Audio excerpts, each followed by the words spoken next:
আসসালামু আলাইকুম রহমতুল্লাহ। ওয়ালাইকুম আসসালাম। কে বলছেন কোত্থেকে?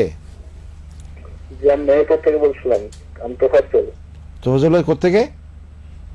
মেহেরপুর। মেহেরপুর। জি তোফাজ্জল ভাই বলুন, কি জানতে চাচ্ছেন? যে পশ্চিমে পা দিয়ে কমানো কি হারাম? আচ্ছা, আর কিছু? জি না, আপনি ধন্যবাদ। রাতে যদি ঘুমানোর সময় পশ্চিম দিকে পা দেয় কেউ? না, পশ্চিম দিকে পা দেওয়াটা হারাম নয়। আপনি একটা মশলা জেনে নেন, কোনো ব্যক্তি যদি শুয়ে শুয়ে নামাজ পড়ে, তাহলে এই নামাজের তরিকাটা কি হবে? ক্যাবলামুখী হতে হবে না? তো ক্যাবলামুখী, তার মুখটা ক্যাবলা দিয়ে করতে গেলে পাটা কোন দিকে দিবে? পাও তো ক্যাবলা দিকে দিতে হবে। চিত হয়ে শুতে হবে, সোজা ক্যাবলা যাবে পায়ের দিকে, তারপরে তার চেহারাটা ক্যাবলামুখী হবে। সুতরাং এটা হারাম হলে তো আগে হারাম করে তো নামাজ পড়তেছে, এটা কেমন হলো? একটা ফরজ আদায় করতে একটা হারাম করে এলো। সুতরাং এটা হারাম নয়, এটা আদব। এটা আদব হলো যে স্বাভাবিকভাবে এইভাবে না করাটা উত্তম, ভালো।